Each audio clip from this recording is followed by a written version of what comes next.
Thanks, Nicole. So as you heard, I'm Loretta Gallegos. I am a staff person at the Center for Social Innovation at Stanford's Graduate School of Business. And for the last 6 years, I have been working on the GSB Impact Fund. As you probably all know, most of the financial assets in the world today are not aligned or aspiration to change society. But millennials want to put their capital where they can make a difference, and that's who our students are.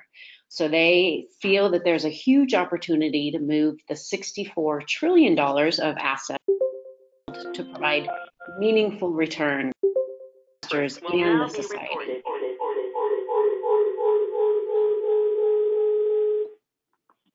Sorry about that. We have capitalized on that interest to create what we call a learning lab about impact investing. We know a variety of other business schools have also established funds and partnerships. And although I don't think they're on the phone, I really want to thank the Sorensen Center in Utah and University of Michigan at Ross for helping us in the early days think through what the structure is that now works here at the business school, at the Stanford Business School. Next slide, please, Nicole.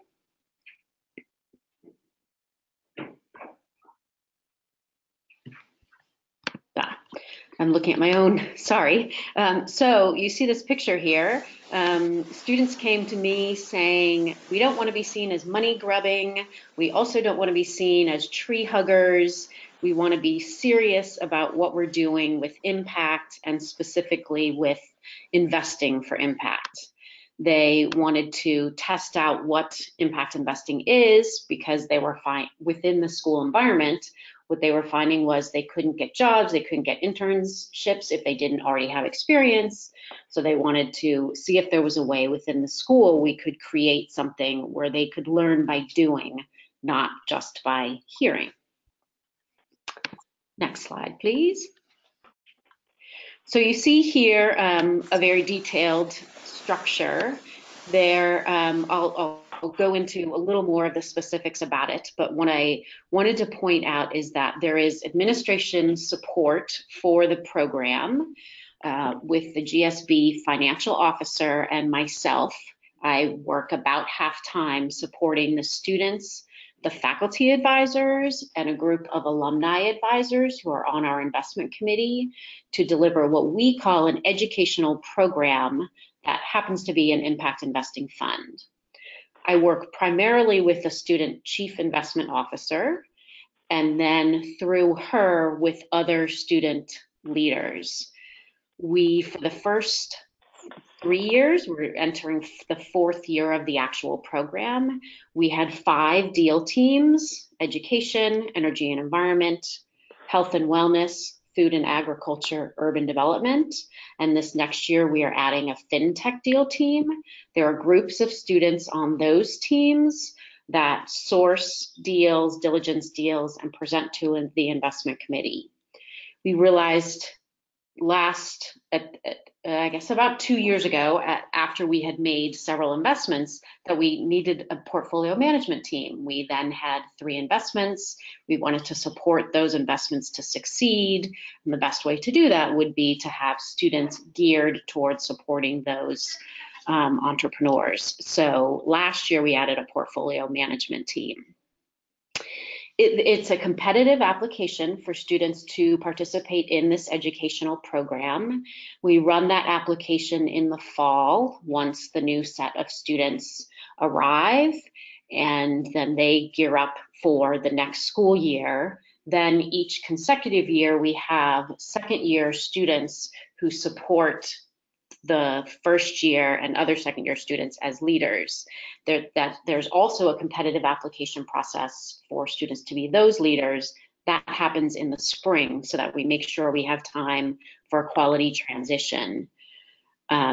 We also, it is about 5-hour-a-week commitment, we tell the students, both meetings within their small groups, then meetings within the large cohort, and then as well the actual work of sourcing and diligencing deals. It is not for credit. They are all volunteers working in this program. and they do not get paid or anything for the work that they do. Next slide, please. This is the group of students that I worked with last year. So you'll see it's a significant group. Here at the GSB, we have two different types of students. We have the traditional 2-year MBA, and then we have the MSX program, which is also called the Sloan Fellow program. Those students are mid-career professionals who come to the school for 1 calendar year and end up with an MS degree, and we capitalize on their experience in working with the MBA 2s as leaders. Next slide, please. So what do we do? What is our goal? We start with a very broad investment thesis. As you heard, we've got the industry areas of expertise, education, etc. That once the students are selected in the fall, those small groups on the education deal team will then look at that broad investment thesis and say, what does education mean to us? Where do we want to affect change for this year in a potential investment?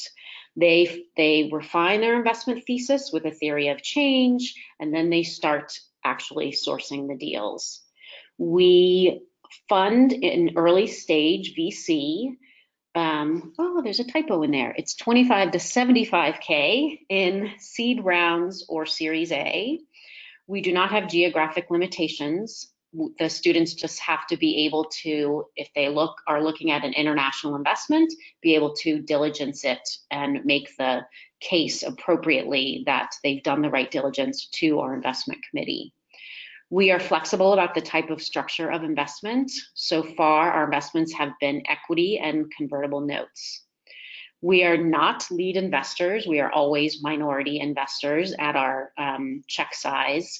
We are open to co-investing, and so students form relationships with other impact investors, accelerators, etc., to find a potential deal that might be the right fit. Next slide, please. What is impact? So for the GSB Impact Fund, both financial return and social or environmental impact are equally important. We sit in the space where kind of traditional institutional impact investors like the Omidyar network sit, not solely financial return, but impact return that is as important. And it is still a for-profit, it is still an investment in a for-profit venture. We are not making grants or loans. Next slide, please. I've talked a bit about this already. What do students actually do? They source the investments in any way that possible they can. The only limitation we have on investments is we cannot invest in a venture being started by a current student. So it could be a recent alum, but not in current students. The students go through the diligence, and as they go through that diligence during the school year, we have a bunch of training to help them figure out how to do that appropriately. I'll talk about that a little bit more in a minute. They negotiate a structure with the term sheet within limits. As a minority investor, it's highly unlikely that we can change a term sheet, but we certainly have had conversations with the potential ventures along the way. If there's something of concern in the term sheet, we have pro bono legal counsel that helps the students with that, as both making sure we're making a quality investment and a learning experience. And then as we talked about, they manage the investments once we have made them and support them and track them as possible. Next slide, please. So I talked a little bit about the training process. The students have created all of this themselves. It's become more robust over the years as we've learned what works for students, where the needs are. The majority of students in the Impact Fund educational program do not have both investing or impact experience. Some don't have either, and so they really want to learn, what is this? Is this the right fit for me for a future job or internship? And so we need to really support them in that learning process. We have capitalized on MINT. I think many of you know about the MBA Impact Investing Network and Training Program. They have an amazing amount of resources in terms of training. So we've capitalized on our membership with MINT to benefit from their program, although we do not compete in their program, as the GSB has a policy that staff cannot support students' involvement in competitions. So we've utilized their resources in the best way that we can to support our students. Next slide, please. As I stated, we have 2 faculty as advisors. They also sit on our committee. They are finance faculty, and they support the student learning experience throughout the year, and then they actually vote with one single vote when we get to investment committee. Then we also have 3 alumni practitioners. 2 of them, Heidi Patel and Charles Ewald, happen to teach our impact investing class. So that those 3 each have an individual vote on our investment committee, and the students have one collective vote. So we want to make sure the students get to weigh in on any possible deals we would move forward. The fund is capitalized through donations to the university. So the alumni and others are supporting the educational program. We then utilize a donor-advised fund at Impact Assets to make the actual investments. So the donations to Stanford University are moved into our DAF at Impact Assets.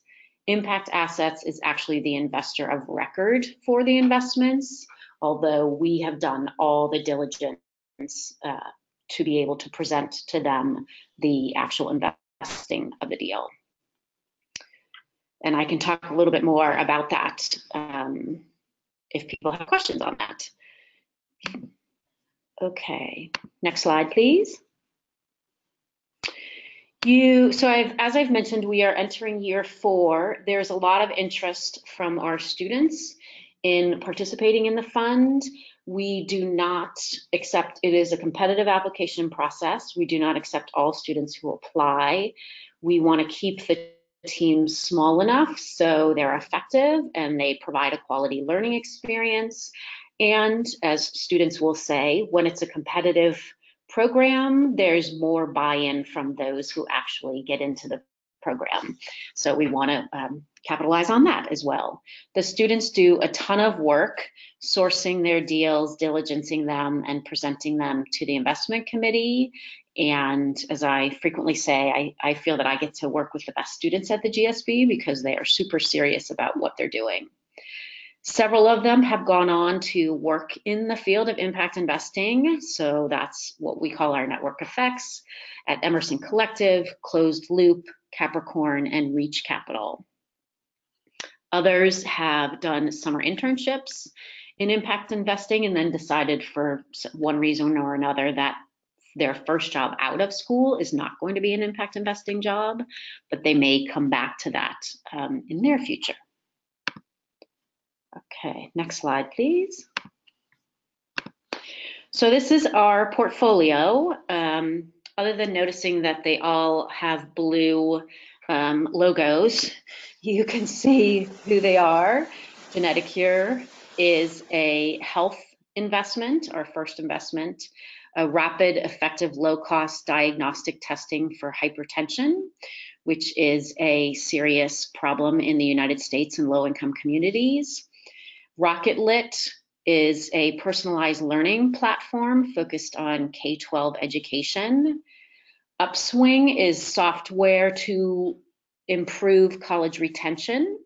And PenPal Schools, our most recent investment, is project-based learning across the world. So it connects students in the US with students in developing countries for project-based learning experiences. The Geneticure, we invested $50,000 in that company, Rocket Lit and Upswing, we invested $25,000, and Pen Pal Schools, we invested $75K. When, I'm going to say when, not if, because we believe we will have exits in all of our companies. When they exit and we have financial returns, those returns will be reinvested in the donor advised fund at Impact Assets and be available for future investments. Okay, next slide, please. So this, the students put this together. This is what they want the fund to become. They really want a diversified sector portfolio. As you see right now, we have 3 EdTech investments and 1 healthcare investment. They have had a harder time in some of the other industries finding the right fit for investments, but that's important to look at for the future. We do have a investment we're still in conversation on in the agriculture field internationally, and we're excited about that and hope we can announce that in the near future. They also want to grow the program so that any student interested in it is able to participate and yet still have a quality learning experience. And they want to continue to look at how do we evolve the program to fit the true, as true as possible, a program of an impact fund as can fit within academia. So continuing to look at new sectors, portfolio management, and what investors need in a fund, as well as continue to look at how does this program help students think about their future careers. Last slide, please. So that's it. That's the overview of the GSB Impact Fund. And I'm happy to take questions for whatever time we have it. And then if we run out of time, I'm happy to connect with people through email or phone for future follow-up.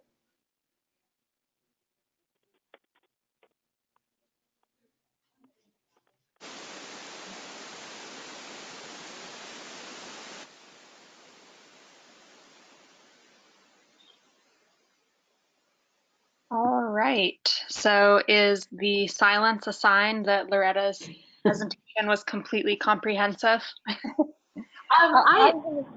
Sorry, go ahead. Oh, I'm sorry. Okay, this is Alexis Nelson from Portland State University. And Loretta, I was wondering how could we utilize the Mint resources without doing the competition? Yes, so the way we do it is we pay the membership fee for Mint, and we use the online portal of all of the resources, but students do not complete the exercises and do not end up presenting at the year-end competition. Okay, and so it's all online. Correct. Okay. I do have another question, if that's okay. Also, the legal, so we're struggling with the legal, kind of structure, and how do we protect all the parties involved, every layer. So from the advising, advisors to the faculty to the students. And so you said you have pro bono legal team. Is that through the school, and how does that work? Yes, so I have 2 parts of that, which is what made it possible made it amenable to the university to agree to this program. The key was the Impact Assets Donor Advised Fund. So with Impact Assets as the investor of record, there is less liability for anyone involved in the fund. The reality is Impact Assets is a relatively small nonprofit. If something goes wrong, Stanford will be on the hook, at least in theory. But the school felt a lot better having the donor advised fund involved, and that was sort of the tipping point to what got them to say yes to the program. The pro bono legal counsel, we do also work that through the university. So I work with our university legal counsel office to recruit a firm that has essentially a contract with the university, and this becomes a pro bono project of their contract to be able to engage with the students. That is primarily for the investors on the investment committee. They were the ones that really wanted that to happen. It's also a great learning experience. So we tend to have a junior associate we've had 3 different law firms because people keep moving, which makes it a little challenging, but we usually have a junior associate at a law firm. We were lucky last year to have a GSB graduate who was a JD MBA to do the work. And so he came both through email, he looked at term sheets with students, told them what could be of concern, and then came to one of the meetings to talk to students broadly about, as an impact investor, what you should look at from the legal standpoint. And so that benefited their education, as well as made the investment committee feel comfortable that we had the right legal involvement to protect them. Okay, that's fantastic. Thank you. And Loretta, you've been so fantastic for us too. So I want to thank you for all the conversations and emails.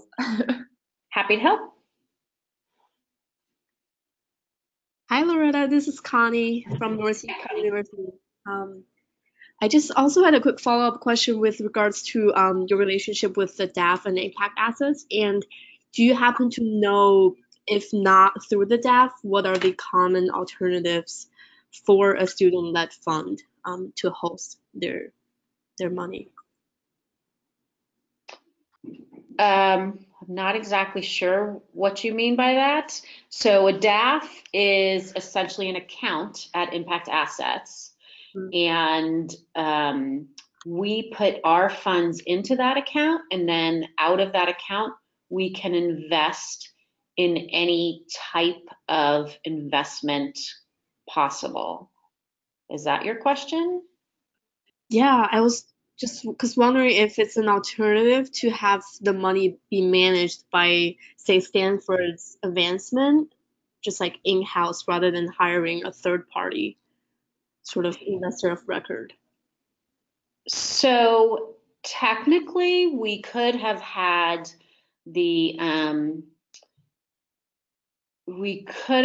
money sit within the university somewhere. The university wasn't very comfortable with that.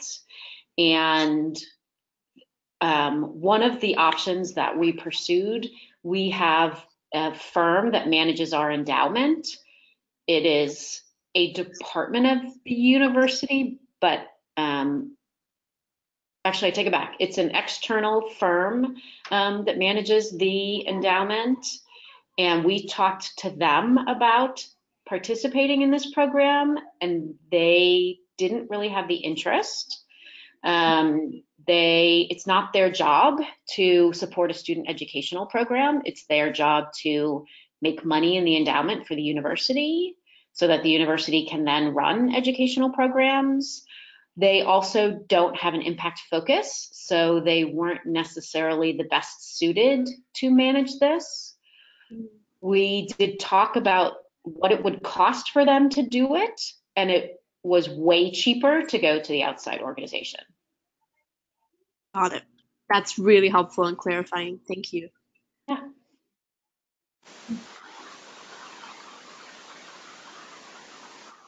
All right, and any other questions for Loretta? Loretta, yes, this is Asla Shor from Bryant University. Do you take equity from companies that you invest in? Yes. And then do you have then any exit strategy? Do you define also how you want to exit your investment? We do not have an exit strategy. As a minority investor, we feel that we essentially have to ride the coattails of the other investors. Yeah, I'll leave it at that.